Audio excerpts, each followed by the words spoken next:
Brandon Smart didn't give his heart easily. He gave it to San Francisco, the city by the bay that Tony Bennett sang about. He gave it to the first love of his life, Paige.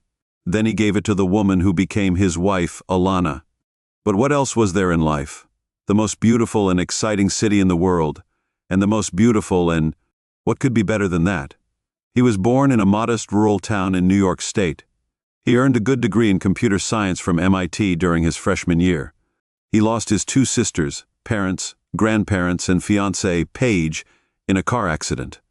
Their large SUV was crushed and burned by a drunk driver towing a Brandon, who was dealing with a lot of grief. Threw himself into his studies and used his evening job to try to cope with everything that was going on.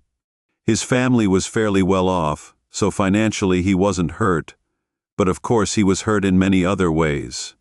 He even blamed himself for the accident. After all, they were on their way to visit. If he hadn't left home for college, he would have benefited from the therapy and counseling provided by the wonderful and dedicated staff at MIT Medical School's mental health and counseling services. This helped him so much that his pain went from a searing scream to a dull roar by the time he graduated from college a year later than his classmates because he took a year off. Even though he lost his family and the woman he was going to marry, he still felt a connection to Paige. He talked to her, asked her opinion on things, and listened to her advice. It was as if he had a direct connection to the part of paradise she lived in. Despite the terrible loss of his entire family and future bride, Brandon got a good master's degree and a job at Google at the Googleplex in Mountain View, Santa Clara. Brandon loved California, but Northern California was his favorite. Southern California was okay too, but he liked the San Francisco Bay Area better than Hollywood. The southern part of the state seemed too hot for his East Coast tastes. Brandon met Mitchell and his wife, Sandy, at an open house for Silicon Valley residents put on by the Santa Clara Entrepreneurs Guild. They got married right out of college and started a computer and software company that was doing well. Brandon applied to Google and within a month was already working at Advanced Synergies, a company that did contract work for many of Silicon Valley's key players. In his second month at Advanced Synergies, he was joined by Alana Baines, who was a gorgeous blonde with a sharp mind. Brandon was drawn to Alana because she was built like a woman and had a sharp mind. Since Paige's death, he'd kept his heart under lock and key, but Alana had managed to get around that. They started dating after 6 months and got married with Mitch as best man and Sandy as mother of the bride. They bought a house 20 minutes away from Mitch and Sandy's house because Advanced Synergies could pay well. The houses they bought were in the more affluent neighborhoods of Santa Clara. Things were going well. Brandon and Alana talked about starting a family, but decided to wait a couple more years while they kept taking birth control injections. They also kept working with Mitch and Sandy at Advanced Synergies. They socialized with them a lot and went on lots of holidays together. They hosted dinner parties, grilled kebabs at each other's homes, and spent alternate Christmases at one or the other's house. After 4 years of this blissful relationship, they joked that it was what they called raucous lovemaking, while they were in a state of aftertaste. Alana looked up at Brandon and smiled nervously. "Honey, I have a question for you. A man I was talking to the other day mentioned the idea of swinging to me." A month later, Mitch decided to get the team together in the conference room at Advanced Synergies. The food and drink industry reminded Brandon of his time at Googleplex. Mitch rarely did things like this, but he gave a PowerPoint lecture about how, while things were going well, it was foolish to put all your eggs in one basket. Nearly 98% of their business came from collaborations with other Silicon Valley companies. He had a solution. A team of people would be created to find The new team will be made up of people from Silicon Valley companies that can benefit from the unique skills that Advanced Synergies has to offer. It will be called the Advancement Team because it will focus on promoting the business, as well as doing his normal duties. Brandon will be promoted to director and will be responsible for leading this new team. Part of his duties will be to fly to the members of this team and offer them any support they need to promote Advanced Synergy services to potential clients. When he told Alana the news, she seemed even more excited than he was. She squealed like a little girl at Christmas. "Brandon, this is wonderful news. It's a great opportunity for you and for us. Will it involve traveling on business trips?" Brandon was surprised by the sudden change of subject. He decided that Alana didn't want to be separated from him. "I'm sorry, dear, but yes, we'll have to leave if that doesn't suit you. I can refuse the promotion." Brandon replied quickly, "No, you don't have to do that. I'll miss you when you're on business trips, of course, but just think of how we'll make up." They both laughed and chatted about how he could work in his new role. It took him a few weeks to figure out how to integrate his new role into what he still considered his primary role, and that of a sort of ambassador for the company. After his first year on the job, it seemed natural that he now often spent a couple of nights a week away from Alana, his loving and caring wife. "My wife is very good about it," he told a coworker when he spent 2 nights in New York trying to get the business up and running. The colleague looked at him in surprise. "My wife would bring me eggs on a platter if I spent so many nights out of the house," he said. "You must have a very understanding wife." Brandon nodded and said, "That's for sure, and the sex is pretty good too." They laughed at his remark. 18 months after beginning work on the Brandon was scheduled to fly to Boston. He arrived at the airport for his morning flight when a text message arrived on his smartphone saying the meeting had been canceled because 2 of the 3 contestants were stuck in Europe. He decided he would take Alana out for a late lunch. When he tried to call her, he noticed the screen was red and general fail on his phone. He thought, "I'll have to give her a real surprise." He walked back to the airport parking lot to pick up his car. The real surprise was Brandon. He parked the car, walked to the front door, opened it carefully and quietly, and closed it. Alana had a phobia about. She had a habit of slamming doors, and it had become second nature to Brandon to close them quietly. It was such a cliché. He heard sounds from upstairs, the sound of bed springs making love music. There shouldn't be any orchestra up there if there's only one person upstairs. Unless he crept up the stairs to the landing and saw his wife Alana having sex with his best friend Mitch. She was clearly enjoying it, and it wasn't so much that she was physically cheating on him. He was eventually able to tell his counselor about it. It was the things she was saying while what she was doing really upset him and hurt his feelings. There was frantic pounding on the door of the house Sandy shared with Mitch. She went to the door, feeling both concerned and annoyed by the noise. She opened the door and saw Brandon standing there. He seemed shocked. "What on earth are you doing here?" "Brandon, you're not supposed to be in Boston, are you?" She looked up at him and noticed tears in his eyes.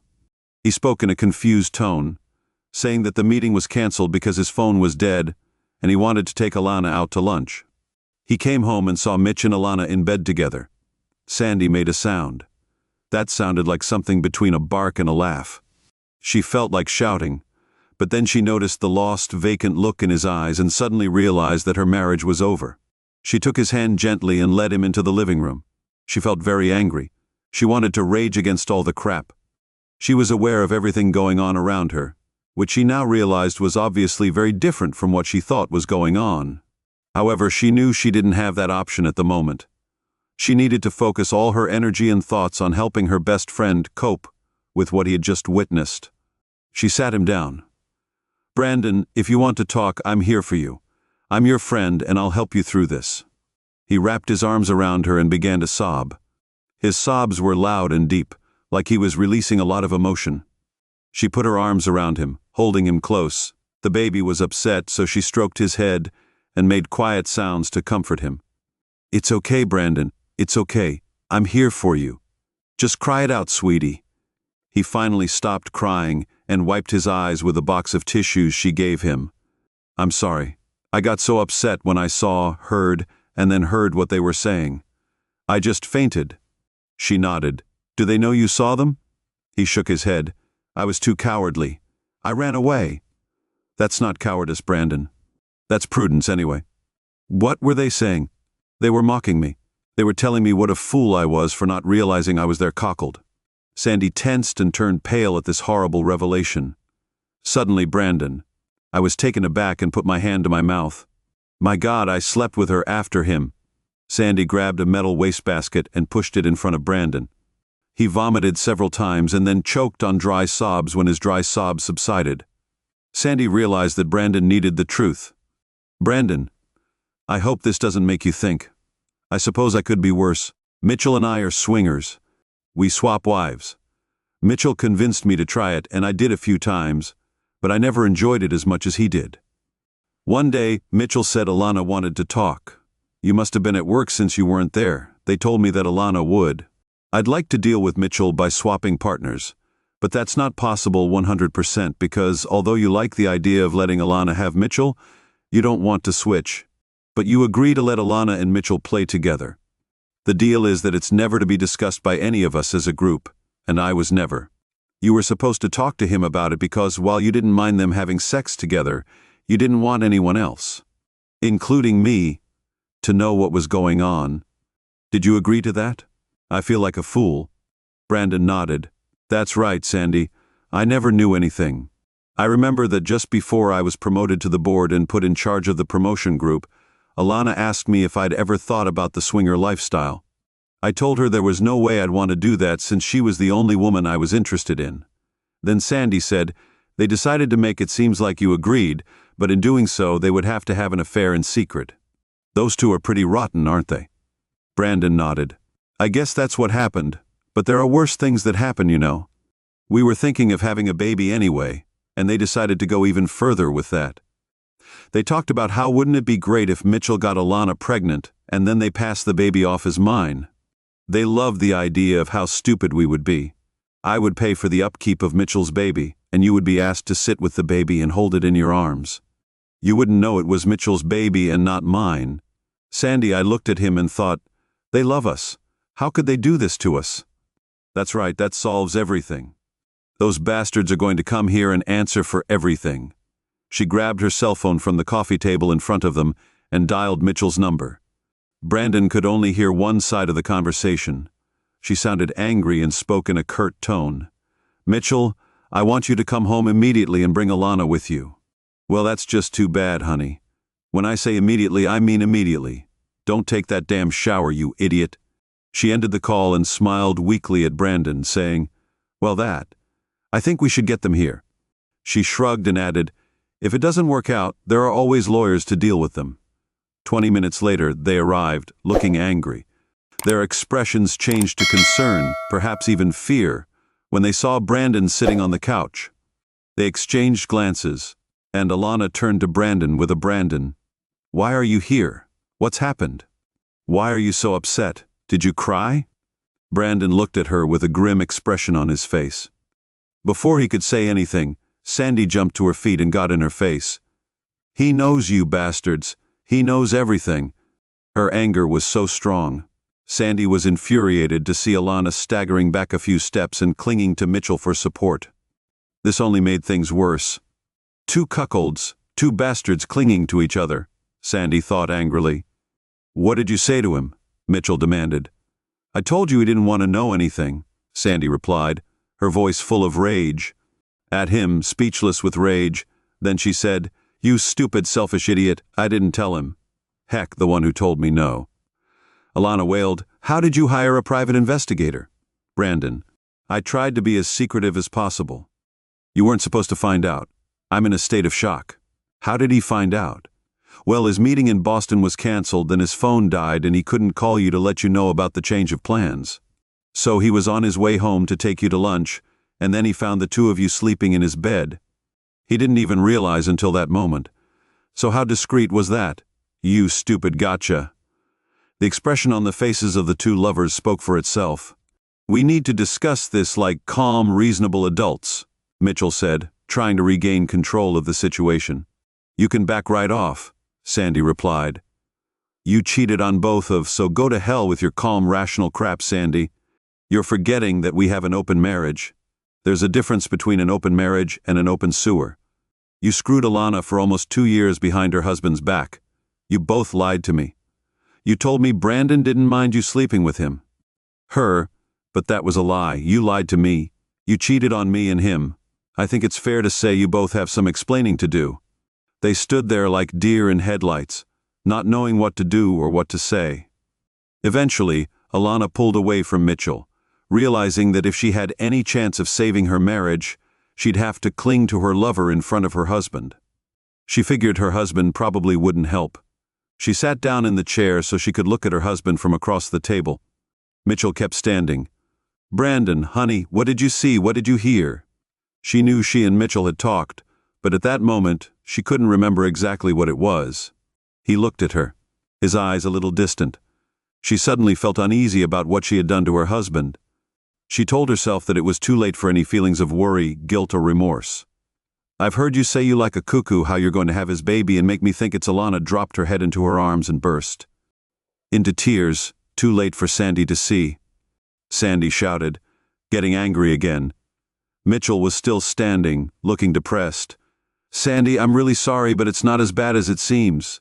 Can we forget it? Please, let's get it over with."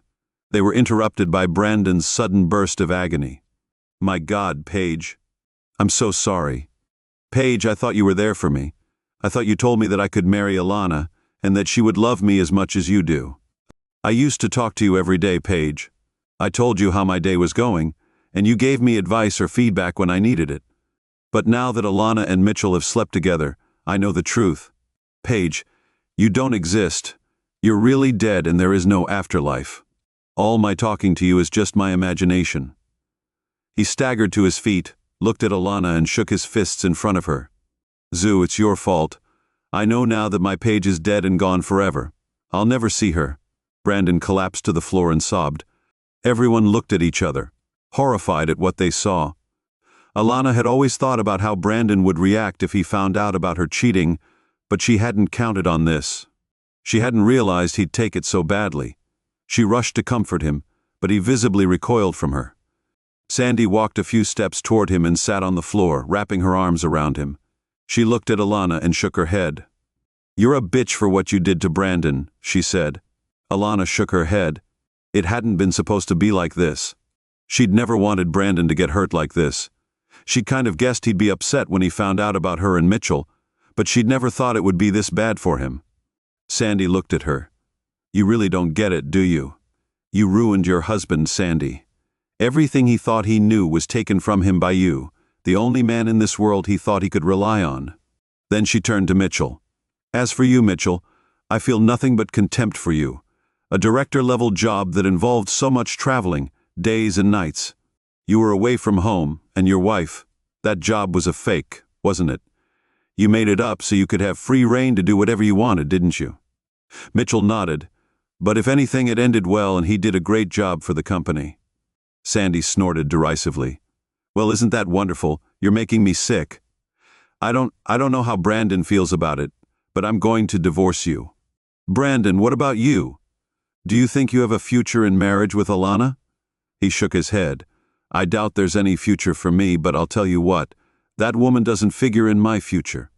Alana sobbed, realizing that she had just lost. Sandy was worried about Brandon, so she took him to the hospital. The doctor said he seemed to be having a nervous breakdown, so they transferred him to the psychiatric ward, where he was monitored by staff. Alana enrolled him in the hospital, using the company's insurance plan, and visited him every day. Within 2 weeks, he began to respond to treatment. "Why didn't Alana visit me?" he asked her. "Oh, and I kicked Mitchell out. I think he's living with Alana at your house. They're still seeing each other, and the doctors think you'll be ready to leave the hospital soon. You'll need a place to stay, right? Would you consider it rude if I asked you to stay with me?" He smiled and shook his head. Not an imposition, but rather a nice gesture to help out a friend. He added, "If you thought I couldn't stand living with Alana, well, Sandy, you're right. After the humiliation I was subjected to some pretty rough treatment by her. And I couldn't bear the thought of being with her. In fact, those few weeks in the hospital gave me time to think about a lot of things. One part of me wants to go back to her to try to continue our marriage. But is that realistic? The chief rabbi has a better chance of being pope." Sandy looked at him. "Are you thinking about divorce?" "I'm thinking about it too. I can't bear to think about how Mitchell tricked and coaxed me into helping him fulfill his fantasies of sex by becoming a... Brandon, I've been thinking. What's the point of going through all that hassle just to have sex with someone else? We deserve better than that. I'm so glad we found out what they were really like before the kids were born." Brandon nodded and paused before answering. "I agree, Sandy. We are worth more than they are. And you're right about the kids. I wouldn't want a pair of jacks like Mitchell and Alana to have kids." He shuddered at the thought. "And as for your other point, yes, divorce is the only realistic option for me. If I spend any time with her, I'll just get confused. Let's use the same lawyer who handled the divorce. The legal process in California is based on the no-fault principle, and adultery wasn't actually grounds for divorce. However, the facts of adultery would have affected the outcome of the divorce had the couple insisted on them being considered. The judge ordered both couples to undergo counseling to see if reconciliation was possible. Dr. David Moore wasn't in Maryland. He had a PhD in psychology and a master's degree in marriage counseling. I was the court-appointed marriage counselor. If I thought either party could reconcile, I'd recommend more counseling. If not, I'd tell the judge that more counseling would be a waste of time and might even make things worse. He sat them down in a room that was usually used for group staff meetings, as he'd never had to counsel such a large group of spouses at the same time. He let them choose where to sit, as it would help him determine how to proceed. Interestingly, each spouse sat with the other's partner, which told him about the dynamics of the group. Even at this early stage, there was no hope of reconciliation. "So, why don't you tell me what happened?" he asked the group. They started all at once, so Dr. Moore raised his hand and said, he spoke in a firm voice, asking them to speak up. He looked at Sandy and said, "Why don't you start?" As she told her story, he felt irritation towards Mitchell and Alana, but he was too experienced to show it. When she finished, he realized that their marriages were in trouble. Even if they stayed married, he knew they would be separated in a few years. If you agree with Sai's version of events, please don't speak yet, just nod. He noticed that Brandon's nods were empathic, while Mitchell and Alana's nods were weak and rather blank. "So let's see. Let me ask you a question, Alana. Why should your husband stay married to you?" Alana raised her head, the question catching her off guard with its bluntness. She raised her eyes to Dr. Moore, trying to focus on him. "Why, because he loves me and I love him. You have an almost unique way of expressing that love. You're helping your lover arrange for your husband to go out of town at least once a week, so you can have as much sex as you want with your lover. You're turning your husband into a cuckold.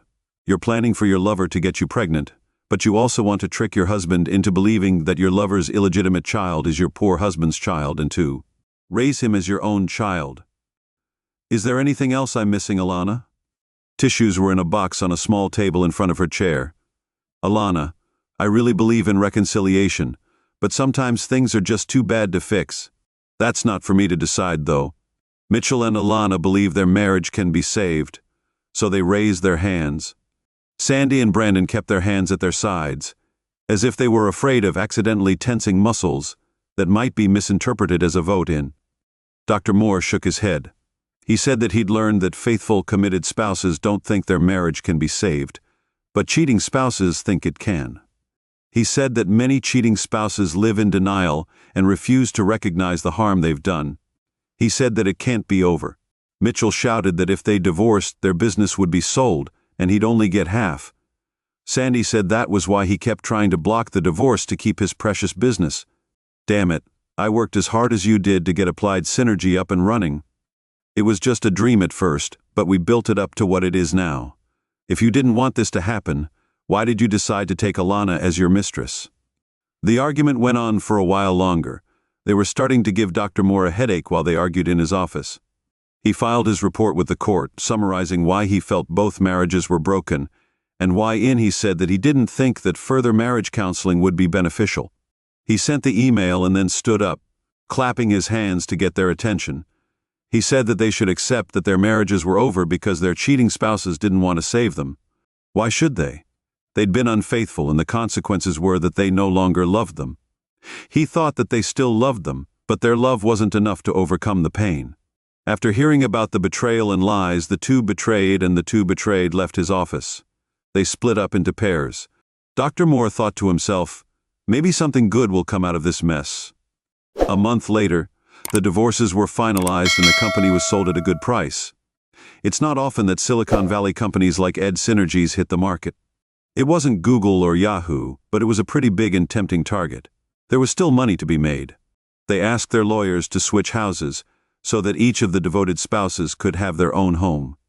Mitchell and Alana lived together but didn't get married, while Sandy and Brandon married. Mitchell and Alana didn't get invited to the wedding, but on the day of the wedding, Alana cried. She realized that she had lost something and someone who was very important to her. After all, Mitchell Clifton was a good man, but he certainly wasn't Brandon Smart.